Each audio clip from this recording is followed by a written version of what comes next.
Ассалаумағалейкум қазақ елі, сіздермен бірге Алмасбек. Бүгінгі қозғалатын мәселе ауыр мәселе болып тұр. Менің өзіме тіпті. Менің жақсы көретін әкімдерімнің бірі Гүлшара Әбдіхалықоваға көз тиді.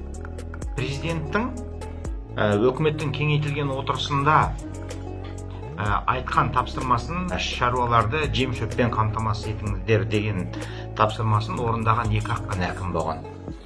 Біреуі Оразалин, екіншісі Гүлшара Әбдіхалықова. Басқа бірде-бір әкім президенттің тапсырмасын жем-шөпке байланысты орындап жатқан жоқ. Өкімет те орындап жатқан жоқ. Бірақ осы Гүлшараға көз тиді. Қалай екенін айтайын. Бүкіл Қызылорда облысында ерлік жасап, Арал ауданына төтенше жағдай енгізіп, қателеспесем 215 миллион теңге қаражат бөлдірген Гүлшара. Қызылорда облысының қарапайым шаруаларының ірі қарасына, малына 15 мың теңгеден жем-шөпке бөлдірген қаражат берген Гүлшара. Бір байдың әрбір сиырына 368 мың теңгеден төлеп беруге дайын отыр. Жалпы бір байға 460 миллион теңге бір ғана байға төлеп беруге дайын отырған Гүлшара. Бұл енді көз тимегенде не? Бүкіл Қызылорданың 67 мың бас ірі қарасына 1 миллиард теңге беріп отырған Гүлшара, бір байдың 1200 бас сиырына 500 миллион, жарты миллиард теңге төлейін деп отырған Гүлшара. Мен түсінбедім, сонда президент қалай деді? Бұл жұт тек қана байдың балына ғана жұғатын жұт па, шығын шығаратын? Тек қана соларды құтқар деп президент айтты ма? Президент тапсырма берді ғой, қазақтың шаруаларын деді, қазақтың байларын деген жоқ. Қазір өзімнің сіздерге осы сөздерімді дәлелдеп құжатты көрсетемін. Сол құжатқа назар аударуларыңызды сұраймын. Бұл құжаттың аты «Удешевление стоимости затрат на корма» дейді. Акимат Кызылординской области постановляет. Ал енді қараңыздар, мен айтқан дүние.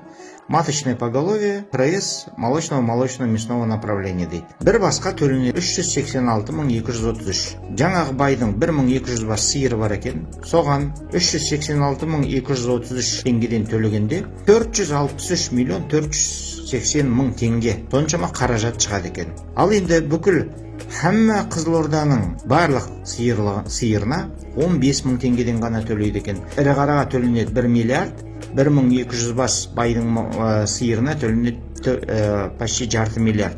Сонда бұл не болғаны? Бұған не дейсіз? Мен мына жақта үндемей тұрмын, мына қазақтарға.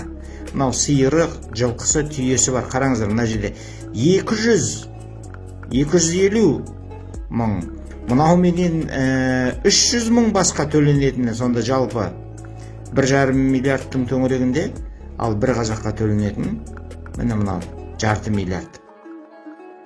Бұның барлығы мүмкін болды тек қана бір ресми құжаттың арқасында. Ол ауыл шаруашылығы министрі Қарашүкеевтің қолы қойылған мал өнімдерін, мал шаруашылығын субсидиялау ережесі арқасында. Осы ережеде осы жем-шөп мәселесін облыс әкімдеріне беріп тастаған. Содан облыс әкімдері өзі би, өзі қожа. Төлемеймін десе төлемейді. Тіпті президенттің бұйрығын орындамайды. Төлеймін десе бұлай байларға төлейді.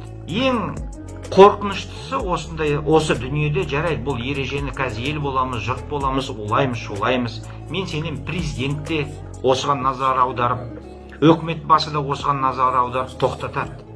Бірақ бұл жағдайда қорқыныштысы, қазіргі ауыл шаруашылығы министрлігі біздің сала мамандарымен ақылдаспай, өкімет арқылы ұлттық жобаны, ауыл шаруашылығы дамуының ұлттық жобасын сүйреп өтті. Соны тіпті бекітіп алды. Енді келесі 5 жыл бойы біз ауыл шаруашылығы шаруалар сол ұлттық жобаның аясында өмір сүреміз. Ал оның ішінде не кетті? Ешкім білмейді. Бір тек қана ғұламалар ғана біледі. Ауыл шаруашылығы министрлігінің ішінде отырған. Тезек пен құмалақты айыра алмайтындар. Солар біледі. Соған менің ішім күйеді. Содан мен қорқамын да. Бұл ауыл шаруашылығы ұлттық жобасы, дамуының ұлттық жобасы не бізге қиындықтар дайындап жатқанын алла бертіп бұл жұттан да шығармыз, бұл қуаңшылықтан да шығармыз. Қалған қазақтың шаруасын осы ауыл шаруашылығы дамуының 2022-2026 жобасы құртып бітіре ма деп. Бүгінгі күнде Минсельхоздың тағы бір аты бар. Ол лақап аты. Біз шаруалар атап жүрміз. Минселькрах.